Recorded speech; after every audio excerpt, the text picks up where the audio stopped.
संत रामपाल जी महाराज के जेल जाने की घटना, जेल के अंदर हुई घटनाएं, भविष्यवाणी और उसके संकेत, जेल से बाहर आने का क्षण, कभी कभी जो आंखों से दिखता है वो पूरी सच्चाई नहीं होती, और जो सच्चाई होती है उसे देखने के लिए हमें विश्वास की आंखें चाहिए होती है। भारत की पावन भूमि पर जहाँ संतों और महापुरुषों ने युगों से मानवता को दिशा दी है, वहीं एक नाम आज करोड़ों दिलों में बस चुका है, संत रामपाल जी महाराज। उनका जीवन सत्य, साहस और भविष्यवाणी का अद्भुत संगम है। आज हम आपको उस यात्रा पर ले चलेंगे जिसमें है संघर्ष, अन्याय, इंतजार और आखिर में सत्य की जीत। 14 नवंबर 2014 की वह सुबह, हवा में अजीब सी बेचैनी थी। हजारों अनुयायी सतलोक आश्रम के बाहर और अंदर अपने गुरु को बचाने के लिए एकत्र थे। मीडिया के कैमरे लगातार चमक रहे थे और देश के कोने कोने में हर टीवी चैनल इस एक घटना को लाइव दिखा रहा था।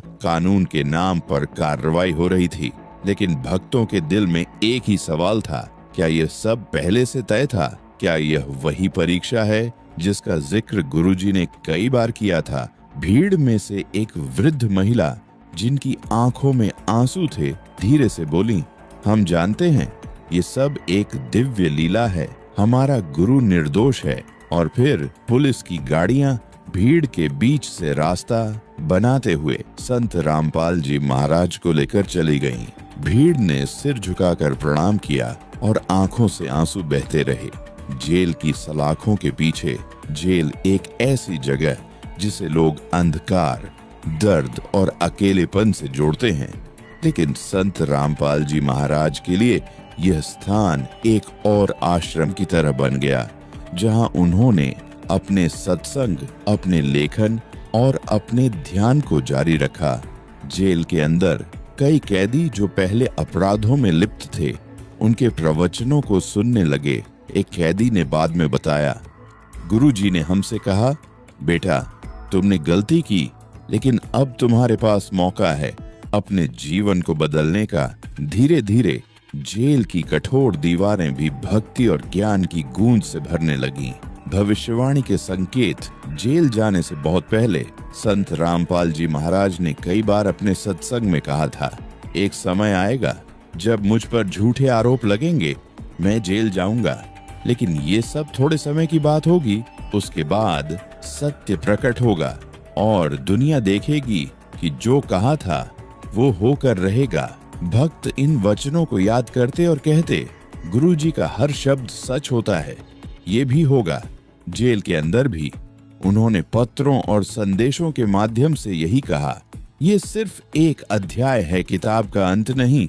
अदालत के दिन साल दर साल कोर्ट की तारीखें आती रहीं, कभी बहस होती, कभी गवाही, कभी स्थगन। हर तारीख पर भक्त सुबह से अदालत के बाहर खड़े रहते, हाथों में सत साहिब लिखे पट्टे और दिल में एक ही प्रार्थना, सत्य की जीत हो। मीडिया अब भी तरह तरह की खबरें देता, लेकिन अनुयायियों का विश्वास अडिग था। वह दिन और फिर वह सुबह आई जिसकी प्रतीक्षा वर्षों से हो रही थी।